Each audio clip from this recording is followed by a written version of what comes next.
Yo, yo, yo, yo. Je suis avec mon copain Antoine. Comment tu vas? Bonjour, ça va et toi? Merimem. Ok, cool. Est-ce que vous voulez vous présenter déjà? Moi, ils me connaissent, je crois. Oh, Si tout se passe bien. On a des fidèles abonnés parmi nous. Et je suis Victor, pour ceux qui me connaissent pas. Toi, peut-être que tu te présentes. C'est la première fois que t'apparais sur ma chaîne. Moi c'est Merimem, je suis une amie de Victor et j'ai énormément apprécié l'œuvre de laquelle on va parler maintenant. T'as apprécié les vidéos aussi que j'ai fait, peut-être aussi? Ah bien sûr, bah bien sûr. Laquelle t'as préférée? La seule. Death Note. Death Note, Death ouais. Note, Parce ouais. que Non. au moment où ça sort. Chut. Pardon, ça leak. Donc il y a peut-être certaines vidéos qui sont déjà sorties sur la chaîne, probablement Death Note, peut-être One Piece, ou d'autres, qui sait, je vous invite à les regarder. Générique. Dites si c'est nul en commentaire. On va parler aujourd'hui d'une œuvre que je recommande particulièrement. Oui. Ça tourne là quand même. À chaque instant où il parle, on perd des abonnés, c'est tout ce que j'ai à dire. Du coup, on est là aujourd'hui pour parler d'une œuvre que je recommande particulièrement, Normal People. I didn't really have any friends in school. So what? Do you like me? De Sally Rooney. Tout d'abord un livre qui a été ensuite adapté en série, sorti en 2020 il me semble. Le livre qui était sorti pas longtemps avant que la série soit adaptée. Ça s'est fait super rapidement. Mais le livre a tout de suite été un best-seller. T'as les chiffres? J'ai les chiffres. Alors une fois qu'il est sorti, il a été T'as directement l'affiche là? dans le... Non, je triche pas. Dans le top 100 du journal Guardian, il s'est hissé à la 25e place comme étant le 25e livre, il me semble. Si je dis pas de bêtises, ce sera coupé. Meilleur livre du 21e siècle. Oh, c'est pas mal. Source. Le Guardian. On va d'abord résumer l'œuvre, mais avant ça, je vais vous parler du partenaire de cette vidéo. Pardon, c'était obligé. Donc le but de la vidéo, c'est dans un premier temps d'aborder un peu les points positifs, c'est de dire pourquoi est-ce qu'on a aimé l'œuvre, qu'est-ce qu'on va recommander de l'œuvre. Il y aura une partie 2 un peu plus tard où on va parler des critiques, des points un peu plus négatifs, ce qu'on aurait peut-être aimé voir dans l'œuvre. Et là, on est ici aujourd'hui pour parler des points positifs. De la série, pas du livre. Hein. Parce que j'ai vu la série, t'as vu la série, J'ai vu la série, et... j'ai aussi lu les livres, oui. Bon élève, bien joué. Toi qui as vu la série et qui a lu le livre, est-ce que tu peux nous résumer un peu l'œuvre rapidement? Oui, bien sûr. Alors, donc Normal People, c'est l'histoire de deux lycéens. On suit leur fin d'année de lycée et on les voit évoluer jusqu'à l'université. En fait, on suit leur relation qui va évoluer tout au long du livre ou de la série. Dans les grandes lignes, non, c'est tout à fait ça. C'est une relation entre les deux, du lycée jusqu'à l'université à Trinity College. Oui, je suis en train de lire le résumé. Une relation un peu particulière parce que lui, c'est le beau gosse du lycée connu et elle, c'est celle qui est toute seule et qui se fait moquer. Un peu boulot. C'est un peu cliché, hein. Au début, ça paraît un peu cliché. Ouais, au début, ouais. Ça dans les points négatifs peut-être. Dans les points négatifs. Ah, ouais, on en parlera plus tard. On va commencer par parler des points positifs. Alors, est-ce que l'un d'entre vous veut se lancer? Non. Ok. Eh ben, écoutez, je vais me lancer. Faut savoir que la série, je l'ai regardée il y a pas très longtemps, début d'année. Je l'ai binge-watch. Il y a 12 épisodes, c'est une série assez courte, 25-30 minutes à peu près. C'est une série qui se regarde assez rapidement, mais je trouve qu'il faut parfois quand même être assez accroché. La série parle de thèmes assez sérieux, ça parle d'amour, mais pas que. Ça va parler de dépendance affective, ça va parler de développement personnel, de violence, de recherche de soi-même. Pour le coup, la série, dans la manière dont elle les traite, c'est assez violent à la caméra. En tout cas, pour la série que j'ai vue, il y a énormément de choses, des scènes assez marquantes, et du coup, je trouve qu'il faut être accroché quand on regarde cette série, il faut être préparé. Je dis pas qu'il y a des scènes gore ou autres, mais par exemple, les scènes peut-être par exemple sexuelles, moi c'est des scènes qui m'ont marqué. C'est des scènes, on va dire, assez intimistes, et je trouve assez bien fait qu'on n'a peut-être pas l'habitude de voir dans énormément de séries. Ils rentrent dans le détail, dans l'intimité des personnages, et je trouve que c'est un énorme point positif. Moi, c'est quelque chose qui m'a directement sauté aux yeux. Voilà l'intimité qu'on a dans ce type de scène. On a des scènes très réalistes par rapport à comment ça se passe dans la vraie vie. Souvent, les films, les séries, on peut avoir du sexe un peu veulent réaliste, mais il y a toujours c'est toujours un peu enjolivé, un peu peut-être esthétiquement ou dans les faits un peu plus sympa que la réalité. Là, c'est vrai que Normal People, on a l'impression qu'on montre juste comment ça se passe dans la vraie vie avec les côtés positifs, les côtés négatifs. Il y a pas forcément, les corps sont pas forcément, après le gars il est PG quand même, mais les corps sont pas forcément tous C'est un point positif ça aussi. De façon sexy ou quoi, juste c'est deux personnes qui font l'amour, et comme ça se passe dans la vraie vie, c'est vrai que c'est plutôt positif sans que ce soit trop trash non plus, c'est juste c'est la vie quoi. Ouais, Et clairement. c'est vraiment quelque chose que j'ai apprécié parce que moi j'ai regardé Normal People bien avant toi. Je crois que c'était à sa sortie que que je suis tombée sur la série. Moi, je suis très friande de séries romantiques et d'œuvres romantiques, et c'est une des premières fois où je trouvais que ça avait l'air vraiment réaliste, et je pouvais carrément me projeter dedans. Je pouvais me dire, bah ça, c'est une expérience que j'aurais pu vivre moi-même. Et au-delà aussi du côté de l'amour et du sexe, enfin, je trouve que ça représente aussi beaucoup. Ça peut représenter beaucoup de personnes parce qu'on a d'un côté le personnage de Connell, donc le garçon qui lui vient d'un milieu assez populaire, et le côté aussi, enfin, de Marianne qui elle vient d'un milieu assez riche, assez privilégié. Et ça, je trouve ça vraiment sympa parce que je pense que plusieurs personnes peuvent se représenter là-dedans et aussi ressentir ce que par exemple Connell pouvait ressentir de la différence de classe entre lui et Marianne. Parce que je sais pas si on a dit les noms des personnages. La femme s'appelle Marianne, enfin la fille c'est Marianne et le garçon c'est Connell. Donc Connell qui vient d'un milieu très populaire, qui a l'absence de son papa, il n'a pas connu son père. Élevé par sa mère. Et élevé par sa mère, et qui du coup je pense par manque de la figure paternelle a eu un manque, enfin dans le niveau de l'éducation par exemple, à montrer ses sentiments. Enfin on voit que la sensibilité pour lui c'est quelque chose qui est honteux et qu'il essaye vachement de le cacher, alors que Marianne à l'inverse, elle aussi elle a eu le manque de son père, mais elle vient d'un milieu privilégié avec une mère qui a l'air assez compliquée. Enfin, on voit qu'elle aussi elle a du mal à partager ses sentiments, mais il l'exprime totalement de façon différente je trouve. C'est un deuxième point positif, comme tu le dis, le développement des personnages dans un premier temps, et surtout on va dire leur personnalité. Moi je trouve effectivement, comme tu dis, donc ces deux personnes qui viennent de deux milieux totalement opposés, mais qui vont créer une sorte de lien, une connexion qui est très crédible, je trouve aussi. On voit pourquoi est-ce qu'ils peuvent être attirés l'un envers l'autre, pourquoi est-ce qu'ils peuvent se rapprocher, tant bien même, comme tu dis, ils viendraient de deux milieux, donc Marianne, un milieu un peu plus aisé, et Connell, il touche la bourse, quoi, c'est un peu...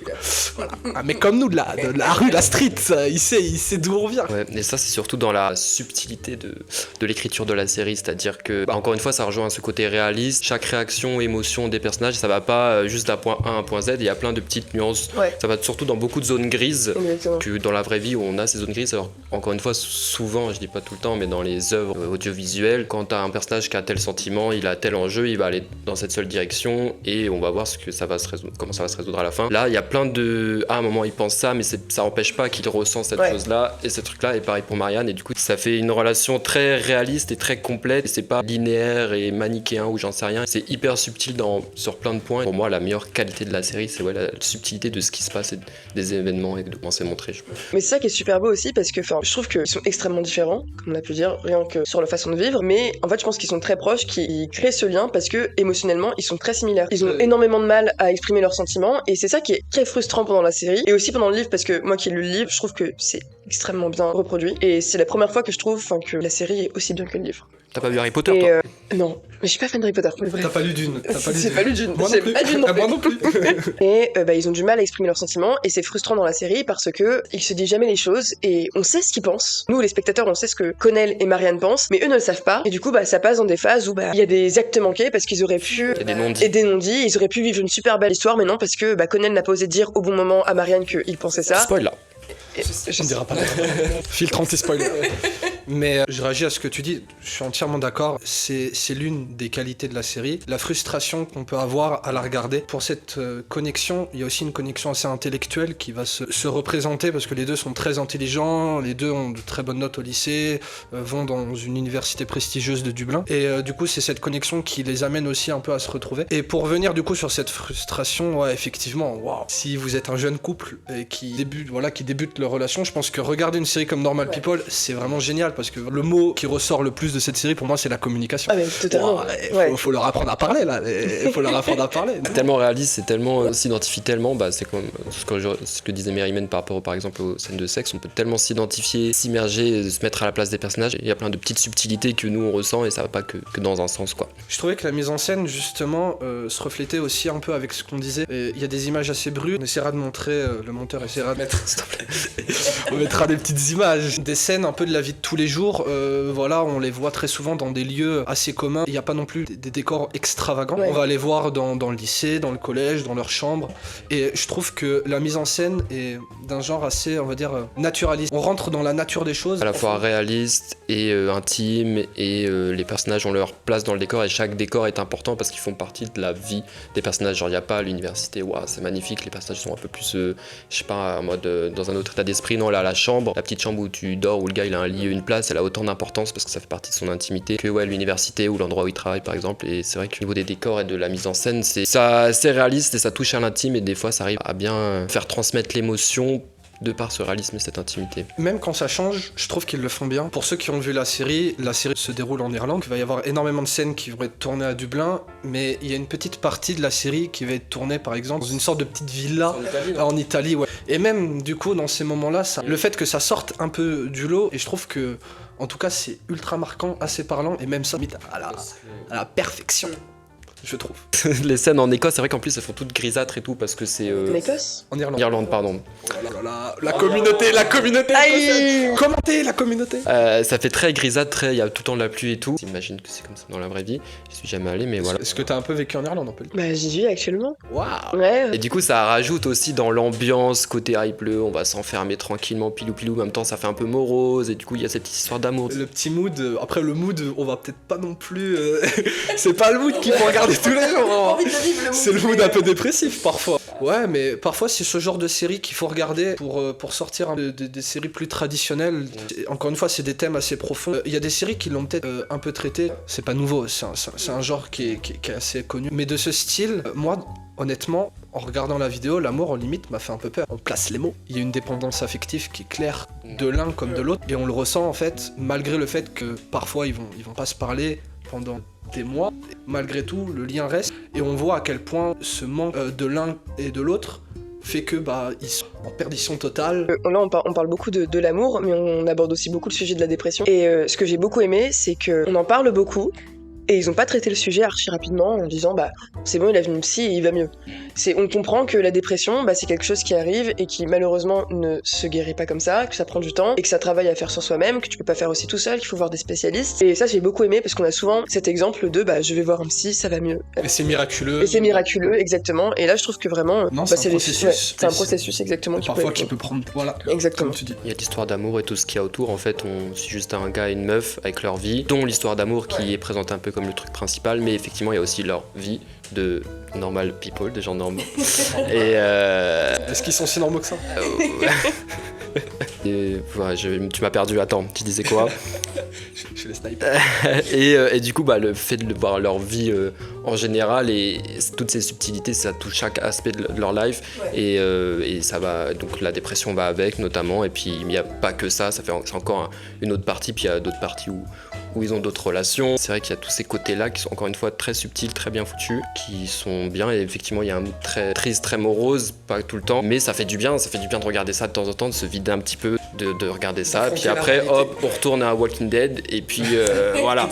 Et c'est aussi ce que j'aime bien, c'est que on est dans l'univers de l'université, on n'est pas dans le cliché, genre des étudiants. Parce que souvent, dans les séries où ça fait soirée tous les soirs, ça prend des drogues, ça prend de l'alcool. Enfin, en tant qu'on a tous été étudiants, hein. C'est toujours le cas. C'est toujours le cas. Et on ne sort pas tous les soirs. Et il y a des soirs où on est à se faire chier chez soi. Et on n'est pas forcément tout le temps en train de faire la fête, de boire et de se droguer. Je voulais revenir sur la série en elle-même. Quelque chose que j'ai énormément aimé, quelque chose qu'on n'a peut-être pas l'habitude de voir. Il n'y a pas un, mais il y a deux personnages principaux. Principaux. Mais je trouve ça génial, énormément Marianne. On voit Marianne énormément personnage principal parce que au début, elle est assez timide, assez réservée, on la voit en situation de faiblesse. J'ai tendance à penser que le début de la série nous laisse penser que ça va être le personnage principal de la série. Et au fur et à mesure, on se rend compte que justement, malgré le portrait qui nous est fait de connaître, comme tu l'as dit au début, une personne intelligente, beau, c'est le sportif du lycée, charismatique. Non, lui aussi, il a ses faiblesses. Lui aussi, du coup, on se rend compte de la situation dans laquelle il est. Et en fait, petit à petit, c'est lui qui va devenir le personnage principal à partir d'un certain moment dans la série. Et il y a ce petit switch, ce petit hop. Et qui se fait plusieurs fois dans la série. Et qui se fait plusieurs fois. Et je trouve que du coup, c'est pas non plus tous les jours qu'on se retrouve en fait avec une série qui n'a pas un, mais du coup deux personnages principaux. Et moi, je suis incapable de vous dire qui est le personnage. Ouais, c'est vrai. Et les deux. Les deux totalement. Je trouve ça génial, vraiment. Ouais. C'est un petit duo, un duo unique des séries, je trouve. Vous avez des exemples qui vous viennent comme ça, d'autres séries? Au début j'allais dire Euphoria, mais en fait non, c'est juste que chaque épisode est basé sur un personnage, mais en soi le personnage principal reste vous. Ouais, j'ai un film, ça s'appelle Waves, je sais pas si tu connais. Waves, je vous recommande énormément le film. Très bien. Ouais, avec le même réalisateur. Je vous recommande depuis 4 ans. Tu vas pas regarder? J'ai toujours pas vu. Je vous fais une promesse, dès qu'on atteint les 20 abonnés, je ferai une vidéo sur Wave là-dessus. Cliquez ceux qui veulent, les fans de Wave. Mais du coup, ça te fait penser à ça. Il y a deux personnages principaux. de façon alternée et ça n'impacte pas la qualité du film et c'est logique et tout. Génial. Donc oui, ça me fait penser à ça. Et j'aimerais parler d'un autre truc aussi qui n'a rien à voir avec ce qu'on est en train de dire, c'est toute la fame qu'il y a eu autour du livre et de la série. Ça me fait beaucoup penser à la fame qu'il y a eu autour de Call Me By Your Name. Oh non, non, coupez. Si, totalement. Enfin, moi je suis trop contente parce que j'adore l'œuvre et je suis tellement heureuse que Sailey Mooney, elle ait autant d'auditeurs et de lecteurs grâce à Normal People. Super auteur. Hein. En plus, il y a un autre livre d'elle qui a été réalisé en série aussi, non? Ce n'est pas Où es-tu monde ce n'est pas ça, c'est Conversation with a Stranger. Tu peux la redire encore hein. Conversation with a Stranger. Et c'est aussi une série adaptée d'un livre de Sailey Rooney. Et moi, je vis à Dublin et je me rends compte qu'il y a beaucoup de monde qui vient à Dublin pour revivre un peu les scènes, certaines scènes de Normal People. Ce que j'ai fait aussi au début quand je suis arrivée, parce que j'adore Normal People, et j'ai voulu directement aller à Trinity pour voir un peu le collège où ça se passe. Exactement, l'université où ça se passe. Je suis passée dans un pub où T'as fait ta fangirl quoi. j'ai fait ma fangirl, Les petites exactement. photos Google Maps si vous voulez, au cas où. Mais en fait, je trouve ça génial en fait. Enfin, elle a créé L'adresse du du bar où tourisme. il est tout seul là. Elle a créé du tourisme autour de son bouquin, je trouve ça fou. Et comme pour Call Me By Your Name, ça s'est beaucoup passé. Des personnes qui sont allées dans le village en Italie où a été tourné le film. C'est bien, ça montre que les gens ils restent, enfin attention, phrase très bateau, mais que les gens ils restent un petit peu toujours sensibles et touchés par des œuvres un peu Exactement. moins connues, etc. Et ça fait plaisir à voir qu'il y a un audimat un peu plus palitiste, mais qui recherche quoi. Exactement. Et par contre, contrairement à Call Me By Your Name, il y a des enjeux, il y a une histoire d'amour, il y a des hauts, il y a des bas. Contrairement à Call Me By Your Name, il y a zéro scénario et ça pue sa grand-mère. Voilà. Il y a un cannibale dans le film. Commentez ceux qui sont pas d'accord. Et il y a aussi, je crois qu'il est mineur, le gars, du coup. J'ai un autre point que je voulais aborder avec vous, un truc que je trouve fou et qui n'est pas assez fait dans le cinéma. En l'occurrence, les deux acteurs principaux, c'était leur premier rôle. Ou du moins leur première vraie grosse production. Waouh! Et look at them now. Waouh! Tu vois, moi j'ai souvent parlé avec toi en off, parce qu'on n'est pas dans la vraie vie, de l'un de mes films préférés. T'es payé toi, t'es payé pour vrai. Moi, l'un de mes films préférés, c'est La La Land. Et je me suis toujours dit, j'ai toujours eu cette petite pensée, et n'hésitez pas à me dire si vous êtes d'accord ou non, j'ai toujours eu ce petit regret de me dire que dans ce film, ça me dérangeait un petit peu que les personnages joués du coup par Ryan Gosling et Emma Stone soient connus de base. J'aurais adoré voir du coup deux personnages qui ne soient pas connus dans un film comme La La Land et une personne comme Normal People du coup qui traite de gens normaux. Je trouve ça incroyable qu'ils aient eu le courage de prendre des acteurs qui ne soient pas connus et en plus irlandais. Ouais. Et d'une série qui était attendue parce que comme je l'ai dit, c'est l'un des livres lorsqu'il est sorti et comme tu avais pu le dire, c'est un livre qui a déchaîné les passions. Un best-seller. C'était une série attendue qui a été tournée très rapidement. Ils ont eu le courage de prendre des acteurs qui sont exceptionnels dedans. On en a pas parlé, mais le jeu des acteurs, c'est une folie. Il est incroyable. Le charisme qu'ils ont. Je vais pas faire l'avocat du diable, mais si t'arrives à être casté dans une série comme ça, malgré que t'aies pas fait de série officielle connue, c'est que t'as forcément un talent, t'as forcément fait des études de théâtre, des trucs comme ça. L'argument, c'est leur première série, incroyable, moyen, mais c'est vrai que en faisant leur job, et c'est vrai qu'ils font très bien leur job et qu'ils jouent très très bien l'intimité, etc. C'est pas assez mis en avant, je trouve. Peut-être je me trompe, mais c'est un peu devenu connu parce que c'était bien. Tu as parlé d'attente, que les gens attendaient beaucoup. Moi, à l'époque, je regardais pas, du coup, je pouvais pas savoir s'il y avait beaucoup d'attentes, mais j'ai l'impression que c'est devenu connu, attendu et regardé, etc., que ça a pris l'ampleur après avoir sorti parce que c'était de qualité et pas à l'inverse. C'était pas en mode, on va faire un truc là. Ah, mais oui. Dans un sens totalement. où la série a permis de créer l'ambiance autour de ça. Moi, je suis d'accord avec Antoine, c'est sûr, parce qu'il y a beaucoup plus de gens. Avoir tort, c'est pas. Ah, mais oui, mais il y a beaucoup plus de gens qui regardent de séries qui lisent de livres. Tout à fait, je suis d'accord. Mais oui, ils jouent très très bien, il n'y a aucun souci là-dessus, ils sont trop forts. Et après, vous savez pas, mais c'est ma petite copine qui joue la meuf, tu vois. Elle ne sait pas non plus, mais voilà. Si tu regardes la vidéo, commente.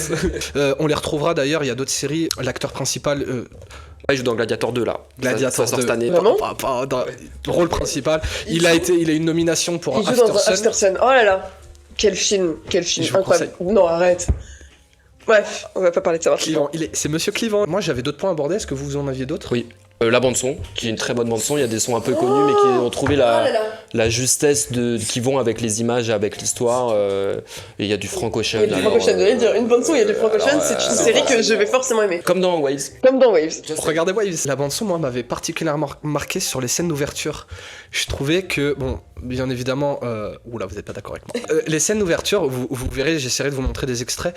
Ça fait un peu des scènes, pour ceux qui ont vu, à la Mr. Robot, avec des scènes avec le gros titre mis en gros, où on voit les paysages et où du coup la musique se confond dans les scènes. Et je trouvais que les scènes d'ouverture des épisodes était vraiment waouh, c'était. Ouais, je suis totalement Il y avait, d'accord. il y avait un petite vibe à la Mr. Robot, incroyable. Je me souviens d'aucune scène d'ouverture. Bah Sérieux j'en mettrais une Mais scène sur tu la vois, plage. Sur le coup, moi je m'en souvenais pas, mais c'est grâce au fait que t'aies parlé des bandes son que je me suis dit putain, c'est vrai que à chaque fois, genre les bandes son arrivent souvent au début des épisodes, et c'est vrai ça. Incroyable. Ouais, c'est tout. Juste C'est à dire beau, que c'est beau ce que j'acquiesce. C'est beau ce que tu dis. Et c'est court, il y a très peu d'épisodes et les épisodes sont vraiment genre 25 minutes. 25 minutes, ouais. Ouais, 30 max. Du coup, 12 c'est très, épisodes, très ouais. efficace à regarder. Du coup, c'est vraiment le côté intime. Il est aussi dans la durée des épisodes. Moi, t'es avec toi, ton petit épisode, tac, après c'est fini. Moi, j'ai dit ce que j'avais à dire. T'as dit ce que t'avais à dire. Il y avait des séries par exemple qui sont énormément associées à la série comme Fleabag. C'est toi qu'on a parlé rapidement, mais rapidement, moi dès que je parle de Normal People avec les gens, on parle de cette série. Le lien, je le fais pourquoi? Parce que c'est des séries dans le milieu anglais, et la série Fleabag, pareil, enfin c'est un truc qui est archi réaliste quoi.